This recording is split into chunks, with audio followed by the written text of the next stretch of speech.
اسی لیے فقہا نے منع فرمایا کہ جو نمازی نماز کے انتظار میں بیٹھے ہوں بحکم حدیث چونکہ وہ نمازی ہی شمار ہوتے ہیں انہیں سلام نہیں کرنا چاہیے۔ ایسی اگر مسجد میں کوئی ذکر الہی میں مشغول ہے، کوئی دعا مانگ رہا ہے، کوئی تسبیحات وغیرہ پڑھ رہا ہے، کوئی قرآن پاک کی تلاوت کر رہا ہے، ان سب کو یاد رکھیں سلام کرنا خلاف سنت ہوتا ہے۔ تو یہی میں ابھی گزارش کر رہا تھا، بعض ہمارے بھائی اس پہ برا مان جاتے ہیں، ناراض ہو جاتے ہیں، غلط خود کر رہے ہوتے ہیں اور سہ دراز سے غلط کر رہے ہوتے ہیں، اور اپنے اس غلط عمل کو دلیل کے طور پہ چھوٹے بچوں کے سامنے پیش کر کے انہیں اس غلط کام کی ترغیب دے رہے ہوتے ہیں، لیکن ناراض بھی یہی ہو جاتے ہیں۔ ہمارے بہت سے ایسے نمازی ہوتے ہیں، پرانے نمازی مسجد میں آئیں گے بلند آواز السلام علیکم کہہ کے وہ اگلی صف میں چلے جائیں گے۔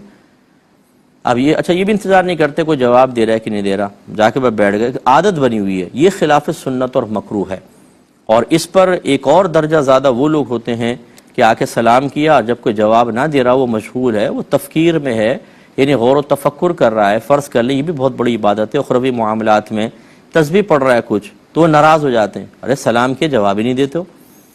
بھائی آپ خلاف سنت کام کر رہے ہیں، اس پر اس وقت نہ سلام دینا واجب ہے، نہ جب عبادت میں یا ذکر اذکار میں انسان مشغول ہو تو جواب دینا سنت ہے۔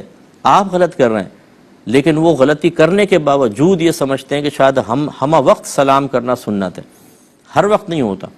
اگر ایک آدمی نماز پڑھ رہا ہے تو کیا اس کو سلام کرنا سنت ہے؟ ایک آدمی سو رہا ہے، اس سوتے ہوئے آدمی کو سلام کرنا سنت ہے؟ بتائیے۔ ایک آدمی استنجا خانہ میں ہے تو کیا باہر کھڑے ہو کے اس کو سلام کریں، یہ سنت ہوگا؟ ہر جگہ سنت نہیں ہے، بعض جگہ ممانعت ہوتی ہے، ممنوع ہوتا ہے، تو وہ جگہ سیکھنی چاہیے، وہ مقامات سیکھنے چاہیے۔ جیسے اب خطبہ چل رہا ہے، باقی کوئی سلام کرے ناجائز ہوگا۔ جمعہ کا ہو یا نکاح کا خطبہ ہو، دونوں کو خاموش سننا واجب ہوتا ہے۔